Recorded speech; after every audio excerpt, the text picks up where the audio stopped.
October has arrived, and so has the second half of the regular season for high school football. 6 weeks down, 5 to go before the first round of the playoffs. This train is moving right along, so get on board and enjoy tonight's edition of Football Friday Night.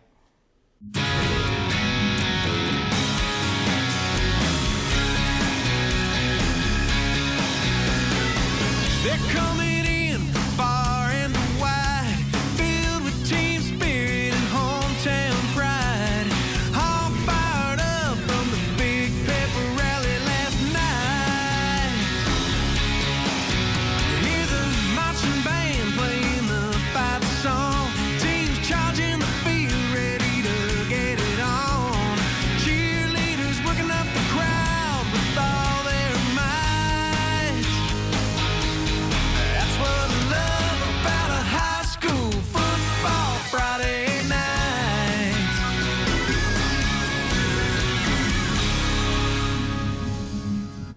Welcome into Football Friday Night, presented by McCoy Federal Credit Union. I'm Alex Walker. He is Jared Oliver. We start, as always, with our game of the week, and it was such an easy choice this week. Seminole at Cocoa, a showdown between state title contenders. The Tigers won a state championship a season ago, and they're off to a 4-1 start with their only loss coming against St. Thomas Aquinas. Seminoles 5-1 with their only loss coming to Treasure Coast out of Port St. Lucie. But here's the thing. Cocoa beat that very same Treasure Coast team 38-0 last week. Could that lopsided result against a common opponent make Cocoa a huge favorite tonight? We shall see. Seminole beat Cocoa last season in overtime, and they find themselves in an early 7-0 hole. Brady Hart to Javen Boggs. Tigers, great start. They led 7-3 at the half. Cocoa had 5 sideline penalties tonight. 2 of those on the head coach Ryan Schneider, and after the officials talk about it, he gets ejected. A team can do 2 things when that happens: fold or get inspired. And Cocoa does the latter. Seminole driving, and shout out that Cocoa defense. Joshua Brown picks off the pass and ends the Seminole threat. The Tiger defense had 3 second-half picks, all resulting in touchdowns. Here's part of a scoring drive. It's Boggs. Again, incredible concentration to haul it in. And that sets up this. First play of the fourth, Boggs from Hart for the second time tonight. Cocoa in front 14-3. 90 seconds later, after Seminole throws another pick, Cocoa cashes in. Malachi Coney, 30-yard touchdown. They're in complete control of 21-3. And all those turnovers, all 3 of them, like I said, result in points for the home team. 22 yards, Latterson Lane. Cocoa wins our game of the week 28-3. They're 5-1. Both teams are playing hard. Both teams are competing at a high level. I'm proud of our kids. We always talk about how do you handle adversity, how are you going to handle when bad things happen, and the kids, handled it well. And I've never been so proud to be a coach at Cocoa High School. After you left, 3 picks led to 3 touchdowns. That's pretty awesome. I didn't know what happened. I had to be inside. I'm happy to walk out and see we won the game, and I'm just proud of our coaches and our kids responding the right way. Cocoa's never been about one person. It's a family. It's a community. Cocoa was great before I got here. It's going to be great after I leave, and it's a great spot to be. It's a community that has a lot of pride, and I want to apologize to our principal, Ms. Stewart, our great student body, our great students, our great football players, our great alumni, the great city of Cocoa. For the way things went down, but our kids responded the right way. Coach got ejected, and you guys were really inspired by that. How come? We wasn't really inspired. You feel me? He put his heart on the line for us, and we make it. We got to pay him back, and that's what we did. Give up no TDs, no stops. You feel me? Play hard. Defense stepped up in the third, got the picks, and offense came through to take advantage. Yeah. Thank you to my offense, and thank you to my defense, all the players. That we came together, we fought hard. You told him you're real proud of him facing this kind of adversity. Lessons learned on all bouts. Right? Well, one thing we talk about, that's why we love the game of football, because it's like life. Sometimes bad things happen. How are you going to respond? Are you going to get back up? Are you going to, cry and walk off the field, or, cry and give up? Or are you going to keep on fighting and pushing forward and trying to better yourself every day? And, our kids and our coaches did an unbelievable job. A lot of injection of enthusiasm and real grit by the guys when you did get injected. I hope that doesn't have to happen again. The Evans Trojans are looking to finish the season strong. Last week, they had a 41-point win over Lake Brantley, ending a 3-game losing skid. Tonight, the Pioneers of Oak Ridge, well, they were in town. Oak Ridge and Evans are both having an up-and-down season. Winner tonight, though, goes back to having a winning record. The Trojans already up 7-0. Chris Peterson fighting hard to get in the end zone to put Evans up 2 scores. Great effort there. Oak Ridge, though, they counter. Deron Johnson on the ensuing drive. He's going to break free up the middle, and he's gone for a 40-yard touchdown run. Pioneers trimmed its lead to 1 score. Johnson with the best touchdown celebration I think I've seen so far this season. Evans quarterback, though, he was working hard all night. Caps off another drive. Evans goes up 21-7 on homecoming night. Oak Ridge needs something to give. Isaiah Prime is going to throw it, and he's going to give it to the wrong guy. Brandon Jacob. Everything working for the Trojans in the first half and the entire game. They win it 41-13. Now, for the first time since week 1 of the season, Jones is finally back at home. The Tigers just played 4 straight road games and finished 2-2 with wins over Osceola and West Orange. Tonight, they played a winless Cypress Creek team, and they hammered the Bears all night. Jones scoring 2 quick touchdowns in the blink of an eye. Jerry and Parker. It's 13-0 Tigers after 1. Early second now. Give Parker the rock. This dude's a load. He's going to bully that Bears secondary, and he scores again. This time from 21 yards out, it's 21-zip. The Tiger defense was eating Cypress Creek alive. There's DeAndre Robinson. He's going to play for the Texas Longhorns. Huge sack on 3rd down, and that sets up this. Bears from their own end zone. That typically does not end well. Vernern Brown, easiest punt return of Vernell's life. Jones cruising up 28-0. They would add 1 final touchdown before halftime. Darian Coleman, dart. That's Brown. Jones wins a blowout 62-0. They're 3-3. Earlier this week, I just happened to be hanging out near the Winter Park's homecoming parade, and life seems to be great for Wildcat Nation. The football team was 5-0 coming into tonight's game against 3-3 Ocoee. Winter Park with championship aspirations. Entering tonight, Winter Park rolls the dice. They go for it here on the onside kick, and they recover.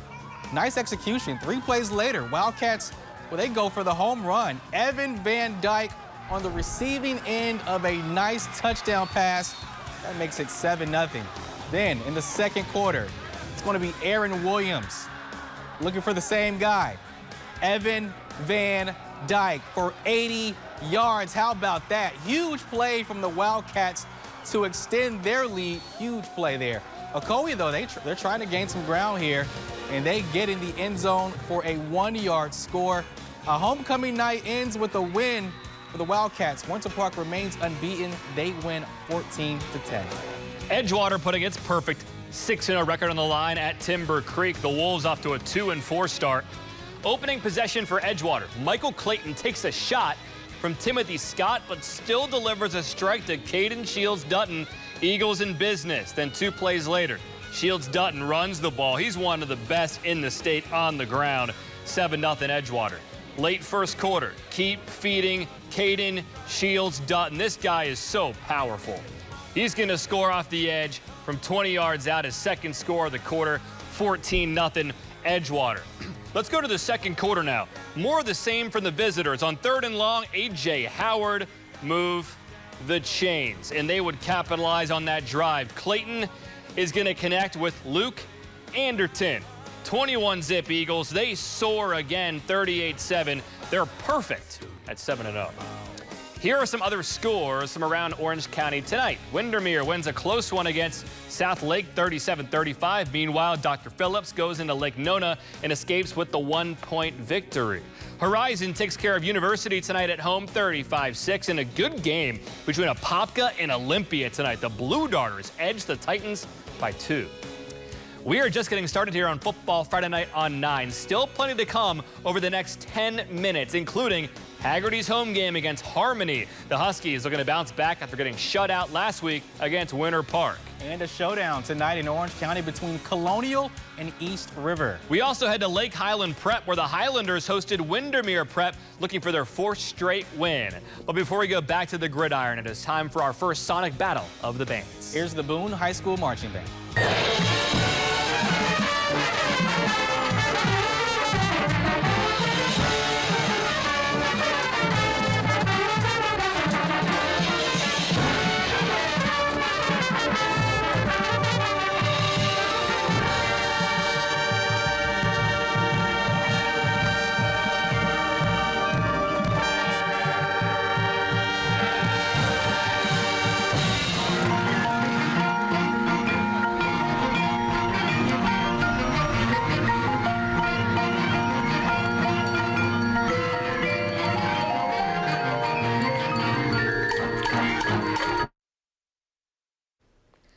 Welcome back to Football Friday Night on 9. In our game of the week last Friday, we featured Haggerty's home showdown against Winter Park. The Huskies defense played well, but the offense was shut out in a 14-0 loss. Tonight, Haggerty looking to get back on track against Harmony. The Longhorns off to a 1-4 start. Their only win coming in week 2 against Celebration. We picked things up with Haggerty cruising up 33-0. That defense wants the shutout.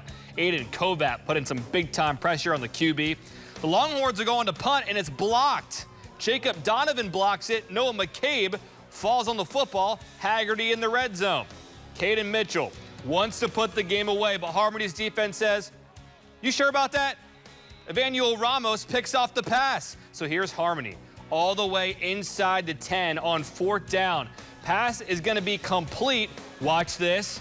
To Wade Kempfer, but the Huskies hold strong, ending the scoring threat. Later in the 4th, Zach Weaver, here comes the boom. Get out the way for your own safety. Huskies take care of business, 40-0. Checking out some other scores from around Seminole County. Lyman impressive tonight. The Greyhounds bite down on East Ridge, 32-7. And out in Winter Springs, Astronaut dominant on the road, 52-29. The East River Falcons lost its last 2 games tonight. They were on the road against 1-4 Colonial. This game is going to come to what's under your third rib. You're going to reach down, find what's under that third rib. Do you understand? Yes, sir. All right, y'all got it? Yes, sir. Y'all got it? Yes, sir. Let's go. All right, nice pep talk from Coach. It's a battle between 2 teams looking for their 2nd win on the season. Colonial starting the highlight off strong here. Brian Garcia connects on a 30-yard connection. 5 plays later, it's going to be Sean Elliott with Adam Romaine, a touchdown to go up 18-9. East River's Xavier Sierra rushes for 25 yards to set up a touchdown. 3 plays later, they get it into the end zone. East River holds on to win 29-18. After a loss in the season opener, Lake Highland Prep is 3-0, outscoring those opponents 88-6. Tonight, the Highlanders hosting Windermere Prep. Lakers down 3-0 in the first when Jacob Duffy takes the snap, keeps it himself, breaks a tackle or 2 on his way for 6. 2-point conversion, no good. Score stays 6-3 Windermere Prep. But the Highlanders know how to use the run game as well. Just sit back and watch Landon Towns work his magic. Weaving in and out of traffic. Wasn't able to outrun everybody. Finally caught and brought down inside the 10. That run leads to this run. Jared Hansen right down Broadway. Get out the way. LHP retakes the lead 10-6. This next play did not help the Lakers' comeback efforts. Snap over Duffy's head. Braden Russ wins the race to the football easily. Sets up the Highlanders with great field position. Couple of plays later, Towns meet end zone. 17-6 LHP, and they hang on for the win, 24-22. Some scores from Volusia County tonight. New Smyrna Beach hammers Atlantic 36-0. They're 5-1, and Umatilla wins a wild one against Father Lopez, 29-24. Here are some final scores from Lake County. The Forest Wildcats won 42-6 over Tavares. The Mount Dora Hurricanes were in a dogfight tonight with Pine Ridge. The Hurricanes hold on to win 28-26. Still plenty to come here on Football Friday Night on 9. There are the scores. Again, we promise. Yeah. We got a lot of scores tonight. They all happen tonight, man. Some big wins tonight for our area teams. Look, we are moments away from one of our favorite parts of the show, our plays of the week. Absolutely. And did your high school make the cut this week? We had a pick 6 and some big-time catches. Find out in just minutes who it'll be. Yeah, a lot of great plays tonight. But first, our Sonic Battle of the Bands continues. And with that, the Evans High School Band takes the field. Enjoy.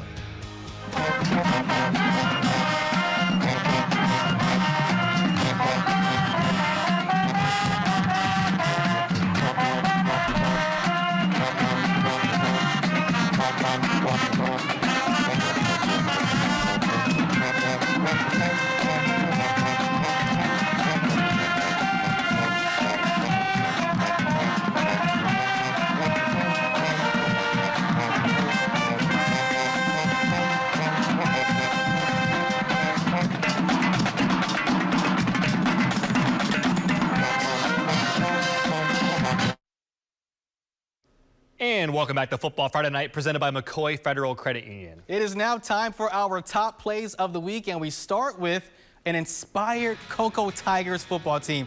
Their head coach, Ryan Schneider, was ejected tonight for multiple sideline warnings, and they used that as fuel. Brady Hart to Javon Boggs. That duo was busy tonight, and Cocoa wins our game of the week 28-3. Our second play comes from the Oak Ridge-Evans game. Oak Ridge needs to make a play. Instead, Isaiah Prime throws an interception to Brandon Jacobs. Everything was working for the Trojans. They win it 41-13.